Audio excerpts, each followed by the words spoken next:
नमस्कार दोस्तों, रंग दे बसंती देखना शुरू कर चुके हैं आप। मैं हूं राजीव चौधरी। आपने हमारे चैनल पर भारत की बड़ी बड़ी हस्तियों के इंटरव्यू तो बहुत देखे होंगे, लेकिन आज जो हमारे साथ है ये आज की बड़ी हस्ती तो नहीं है, लेकिन भविष्य के भारत की ज़रूर बड़ी हस्ती है। इस वक्त हम वाराणसी में हैं और वाराणसी में पाणिनि कन्या महाविद्यालय में हमारे साथ गुरुकुल की कुछ छात्राएँ हैं। हम इनके बीच है और हमारा विषय ये है कि बच्चे गुरुकुल में क्यों पढ़ने आते हैं या कुछ बच्चे गुरुकुल में क्यों पढ़ना नहीं चाहते। तो इन सब सवालों का ऐसे कई सवाल है जिनका जवाब आज हम इन बच्चों से लेंगे। मेरे साथ है, बेटे क्या नाम है आपका? मेरा नाम अनघा है। कहाँ से हो आप? मैं महाराष्ट्र से हूँ। मेरा नाम सिद्धि है, मैं बनारस से हूँ। अच्छा, आपका नाम? मेरा नाम गार्गी है और मैं महाराष्ट्र से हूँ। आप? मेरा नाम मोक्षदा है और मैं महाराष्ट्र से हूँ। अच्छा, इनमें 3 महाराष्ट्र से हैं और 1 बनारस से हैं। तो सबसे पहले हम अनघा से सवाल करेंगे। अनघा, आप गुरुकुल में पढ़ने क्यों आई? देखिए, हम लोग को गुरुकुल में पढ़ना चाहिए क्योंकि हमको अपना जीवन दिव्य बनाना चाहिए, क्योंकि जो आगे भारत का जो भविष्य होगा वो हमें उज्जवल करना पड़ेगा। क्योंकि इस समय जो भारत की स्थिति है वो सही नहीं है। गाड़ियाँ चले जा रही, प्रदूषण फैले जा रहा है, यज्ञ कोई नहीं करता है। पहले हर घर में यज्ञ होता था, अब कोई भी यज्ञ नहीं करता है। 1-2 लोग बस करते होंगे बस। इस कारण हमें गुरुकुल में पढ़ना चाहिए और हमारी संस्कृति को बचाना चाहिए। तो आपको कैसे लगा, कितनी एज में लगा आपको कि आपको गुरुकुल में पढ़ना चाहिए? जब मैं छोटी थी तो मेरे पिताजी मुझे एक वीडियो दिखाए थे। उसमें मतलब गुरुकुल की लड़कियां वेद पाठ कर रही थी, संस्कृत बोल रही थी, और तब मुझे पता चला कि हाँ, हमारी संस्कृति है तो हमें अपनी संस्कृति की तरफ बढ़ना चाहिए। इस कारण मैं तो चलो आप ये बताओ कि आपके मन में कैसे ख्याल आया सबसे पहले कि मुझे गुरुकुल में जाना चाहिए, गुरुकुल में पढ़ना चाहिए, और क्यों पढ़ना चाहिए? क्योंकि देखिए, पूरे मतलब सब लोग एक ही चीज़ पढ़ते हैं। हम लोग पढ़ते हैं, इंग्लिश पढ़ते हैं, गणित पढ़ते हैं, विज्ञान पढ़ते हैं, पर संस्कृत कोई नहीं पढ़ता। वैसे संस्कृत हमारी संस्कृति है, हमारी राष्ट्रीय भाषा है, थी, अब तो नहीं है, पर हमें संस्कृत पढ़ना चाहिए क्योंकि अन्य विषय सारे लोग पढ़ते हैं, संस्कृत बहुत कम लोग पढ़ते हैं। और जबकि संस्कृत हमारी संस्कृति है तो हमें उसको पढ़ के उसका प्रचार करना चाहिए। देखिए, हम लोग संस्कृत पढ़ेंगे, यहाँ पे वेद भी पढ़ाया जाता है। वेद हमारे पुराने काल से चले आ रहे हैं, और उसको पढ़ेंगे तो हमारे मतलब संस्कृति, और उसमें संस्कृति के बारे में बताया गया है। उसमें संस्कृति आगे वेदों को पढ़ेंगे तो आगे जाके वेद बचेंगे। इस कारण हमें वेद भी पढ़ना चाहिए और संस्कृत भी। संस्कृत पढ़ने से हम लोगों को वेद के अर्थ मतलब मंत्रों का अर्थ भी करना आएगा। इस कारण हमें संस्कृत, और फिर हम लोग इंग्लिश, साइंस, ये सब कुछ तो पढ़ते ही हैं, लेकिन वेद का अर्थ कैसे करना आएगा, इसलिए हमें व्याकरण, संस्कृत सब कुछ पढ़ना चाहिए। इस कारण हम लोग मतलब गुरुकुल में आए हैं यहाँ पे पढ़ने। अच्छा, एक छोटा सा सवाल है मेरा आपसे। ये कहा जाता है कि गुरुकुल में क्या है, गुरुकुल में संस्कृत सिखाई जाएगी, तो संस्कृत के बाद हम क्या करेंगे, लेकिन क्या गुरुकुल में सिर्फ संस्कृत पढ़ाई जाती है और विषय जैसे विज्ञान है, गणित है, भूगोल है, इतिहास है, क्या ये विषय गुरुकुल में नहीं पढ़ाए जाते?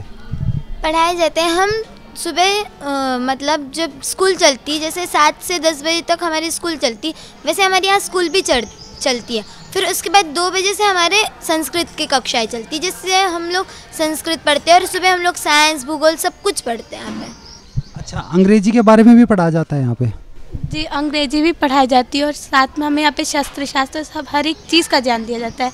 केवल गुरुकुल में पढ़ के हम संस्कृत के बारे में नहीं, बल्कि सारे गुण को हम प्राप्त करते हैं, हम सर्व गुण संपन्न बनते हैं।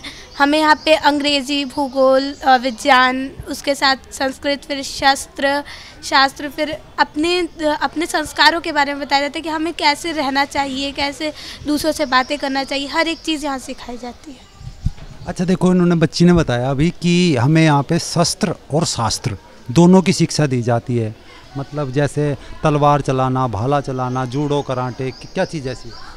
तलवार चलाना, भाला चलाना, छुरी चलाना, कराटे, आइकिडो। जब आपकी शिक्षा पूरी हो जाएगी, इसके बाद मैं आपसे एक कमेंट और लूँगा। जब आपकी शिक्षा पूरी हो जाएगी, इसके बाद कौन क्या बनना चाहता है? एक लक्ष्य होता है ना हमारा कि बचपन में कि भाई मुझे तो बड़ा होकर ये करना है, तो आपको क्या करना है? मैं बड़ी होकर संस्कृत का प्रचार प्रसार करना चाहती हूँ कि हमारी संस्कृति अब नष्ट होती जा रही है, सब भूलते जा रहे हैं, सब अंग्रेजी की ओर जा रहे हैं। लेकिन असलियत में तो ये अंग्रेज जब आए थे तब से ये काल चला है, लेकिन उससे पहले तो हमारी संस्कृति ही थी। तो फिर मैं चाहती हूँ कि वो संस्कृति वापस आए, वो हम संस्कृत बाहर जाके सबको बताएंगे कि संस्कृत पढ़ना चाहिए और यज्ञ करना चाहिए, हर एक चीज़ व्याकरण के बारे में जानना चाहिए, क्योंकि वेदों में भी ये बात बोली हुई है। मतलब वो बहुत पुराना है, वो बहुत पुराना है, तो हमें उसको जानना चाहिए। तो इसलिए मैं चाहती हूँ कि बाहर जाके सबका प्रचार प्रसार करूँ, ताकि कि उसको जाने, हमारी पुरानी संस्कृति को जाने, और अंग्रेज़ों के दिए हुए जो ज्ञान है वो सब नष्ट हो जाए। मैं संस्कृत की प्रोफेसर बनना चाहती हूँ, क्योंकि विदेशों में आप देख सकते हैं कि विदेशों में क्या होता है कि संस्कृत को अधिक मान दिया जाता है। भारत के लोग इस चीज़ को नहीं समझते कि संस्कृत क्या है। भारत के लोग कुछ नहीं जानते इस बारे में, जानते हुए भी वो लोग नहीं समझना चाहते हैं। तो विदेशों के लोगों में इसका इंटरेस्ट है, तो क्यों ना हम उन्हीं को जान दे दें। यही मैं करना चाहती हूँ। मैं एक IPS ऑफिसर बनना चाहती हूँ। मैं बड़ी होकर संस्कृत का प्रचार करूंगी, विद्यालय खोलूंगी, जिससे कि मतलब सारे लोग को, जो भी छोटे लोग होंगे उसमें आएंगे, संस्कृत पढ़ेंगे और वो भी आगे जाके कुछ बनेंगे। उस कारण इससे हमारी मतलब संस्कृति का प्रचार प्रसार हो सके। अच्छा, मैं एक छोटा सा और इन चारों बेटियों से एक छोटा सा प्रश्न और होगा मेरा, कि ये जो देश के जो और बच्चे हैं जो कॉन्वेंट में लड़की आज पढ़ती है, उनके लिए क्या कहेंगे कि गुरुकुल में उन्हें क्यों पढ़ना चाहिए और कॉन्वेंट में उन्हें क्यों नहीं पढ़ना चाहिए? क्योंकि बाहर के मतलब स्कूलों में जो यहाँ पे संस्कार दिए जाते हैं वो बाहर नहीं दिए जाते हैं। वो मतलब क्या अपने घर वालों के सामने कुछ भी बोल के चले जाते हैं, न अपने शिक्षकों का सम्मान करते हैं न किसी और का। बस मतलब पढ़ना है, पढ़ रहे हैं और जा रहे हैं। मतलब कि जैसे हम लोग यहाँ पे रहते हैं तो हम लोग हर एक चीज़ में निपुण होते हैं। हमें यहाँ पे सिखाया जाता है कि बड़ों का आदर सत्कार करना चाहिए, वहाँ पे नहीं सिखाया जाता। वहाँ केवल हम कुछ घंटे के लिए पढ़ते हैं। यहाँ पे हम लोग पूरे दिन गुरु के सानिध्य में रहते हैं, इसलिए गुरु जानता है कि हम किस चीज़ में आगे हैं और किस चीज़ में पीछे हैं। हम जिस चीज़ में पीछे हैं उसको वो आगे करने की कोशिश करता है। और वैसे स्कूलों में जाते हैं, कुछ घंटों के लिए पढ़ते हैं, ना शिक्षक समझ पाते कि बच्चे किस चीज़ में आगे रहना चाहते हैं, और ना ही बच्चे खुद अपने आप को समझ पाते हैं। इस यहाँ रह के हम अपने आप को भी समझना सीखते हैं। मतलब आप देखिए कि कितनी बड़ी बात कही कि बच्चे यहाँ पे खुद को भी समझते हैं, और साथ में जो टीचर हैं वो भी इन्हें समझते हैं कि ये किस फील्ड में जाना चाहते हैं, उसे उसी तरीके से इन बच्चों की पढ़ाई की जाती है। अनघा, देखिए, जो गुरुकुल के बच्चे होते हैं उन लोग में एक संस्कार होता है, उन लोग में एक तेज होता है। जो गवर्नमेंट के बच्चे होते हैं उनमें वो तेज नहीं दिखाई देता है। गुरुकुल के बच्चे जाते आते लोग उनकी तरफ आकर्षित होते हैं, वैसे उनकी तरफ आकर्षित नहीं हो पाते हैं। वो संस्कृत को जानते, वो संस्कृति को जानते, इस कारण उनकी तरफ आकर्षित होते हैं वो लोग। मैं तो सर्वप्रथम यही बोलूँगी कि कॉन्वेंट के स्कूल में वो सभ्यता नहीं होती कि कैसे रहना चाहिए। उनके अंदर वो चीज़ नहीं है कि हम किस प्रकार रहें, हमें खुद के ही प्रदर्शन करते रहता है अगर कॉन्वेंट स्कूल में पढ़े तो। और यहाँ पे तो हमें रहने का, सहन का पता चलता है कि मतलब हम कैसे रहना चाहिए हमें। उसके बाद फिर हमारे मुँह पे वो तेज दिखता है कि हम कैसा, मतलब हम उस चीज़ को बहुत जल्दी ग्रहण कर लेते, जो कि कॉन्वेंट स्कूल के बच्चों को ग्रहण करने में बहुत वो देर लगती है। मैं आपको एक छोटी सी चीज़ बताऊं, जब मैं यहाँ पे आया तो मैंने बच्चों की एक चीज़ देखी थी यहाँ पर। जब इनकी आचार्य जो आई तो मैं सबसे पहले मेरी नज़र गई कि बच्चियाँ जो हैं ये अपनी चप्पलें निकाल कर आचार्य के चरण स्पर्श कर रही थी, उनके पैर छू रही थी। और इसके बाद जब मैं इनसे बात की तो मुझे लगा कि इन बच्चों में अपार क्षमताएँ हैं। आज कोई IPS, कोई प्रोफेसर, तो कोई संस्कृत का प्रचार करना चाहती है, कोई वेदों का प्रचार करना चाहती है।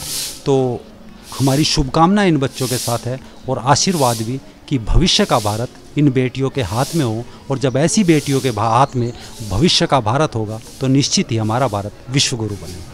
रंग दे बसंती के इस कार्यक्रम को आप लोग देखकर शेयर ज़रूर करें ताकि इन बच्चियों की आवाज़ हर घर तक पहुँचे। धन्यवाद।